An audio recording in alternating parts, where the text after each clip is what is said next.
Well, hi there and welcome to this week's edition of Feeling Smarter. As always, I'm joined by my co-host, Tim Miller, in Melbourne with me today. Welcome. Hello, Aaron. Nice to be here. Well, we have recently seen the finalisation of our Division 296 tax laws, which commence from the 1st of July 2026. Whilst we have some certainty around that, of course, we were waiting on some certainty from the regulations. Tim, we now have regulations available to us that allow for us to understand and interpret the way in which Treasury will be looking at the attribution of earnings for SMSFs and the way in which that needs to be calculated. So can I get you to expand on what that looks like for small super funds, which naturally capture SMSFs? Yeah, so as we sort of analyse the regs, the key thing is that as we expected from the legislation, there's a requirement for self-managed super funds to get an actuarial certificate to determine the attribution of income. One of the key things about that requirement will be that the earnings, which of course is a calculation that we do as a general earnings calculation for Div 296 purposes, once those earnings are determined, they will then be provided as part of, or they will be incorporated into this actuarial certificate for the actuary then to determine how much from a dollar point of view is then allocated to the member's interest for then the tax office to be able to do their calculation for Div 296 purpose.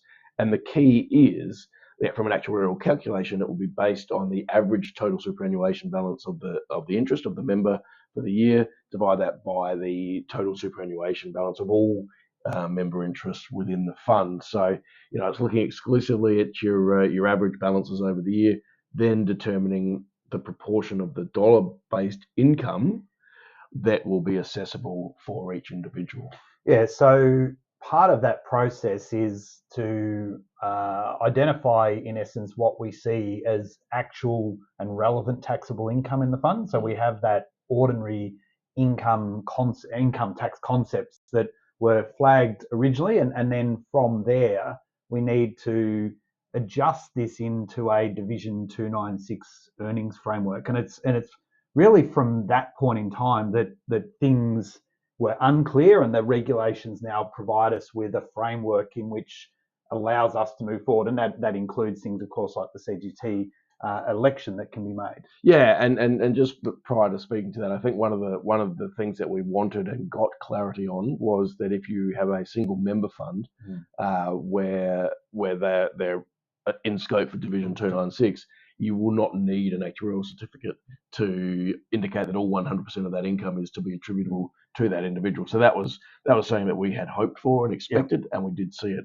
But yeah, one of the things that we now look forward to from a fund point of view as we transition into Division 296 is that CGT adjustment piece, and that's something that I know that we are going to speak about in another Feeling Smarter. Yeah, and I think the other point just to note, and it's certainly going to be a topic for another Feeling Smarter as well, is the fact that there were a couple of surprises with these regulations insofar that the attribution of earnings will seem to go a bit longer than maybe first thought. So without going into the nuances as such, because as I said, we'll probably raise this in a separate Feeling Smarter around the impacts on reversionary pensions and non-reversionary pensions.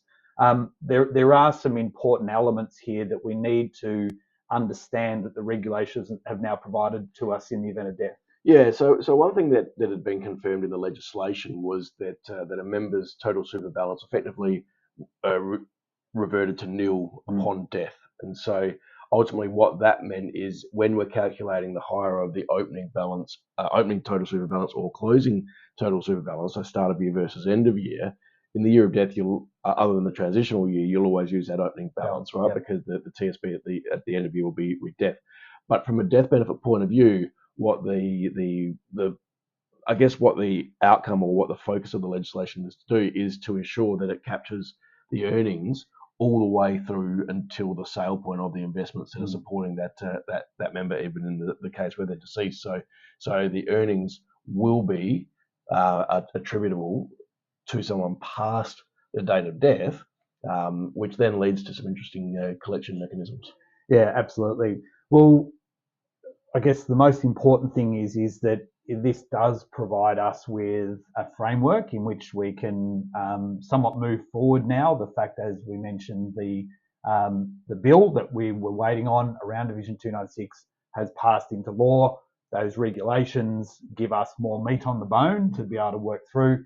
Importantly, we had that confirmation that there will be an actuarial involvement. Interestingly, I think from that point is there's work that will need to happen at the account or administrator level to get through to the actuary, and then the role that the actuary is going to play, and then of course getting that information to the ATO, and they close the loop because they're the one that really begin this process when we think of TSB. So you can always draw it in a circle and have the ATO at the beginning and the administrator having to collate that and getting it back to the actuary, and then kind of the administrator pushing that stuff through to the ATO, who will deal with that assessment as well. Yeah, absolutely. That's how it's going to look. Excellent.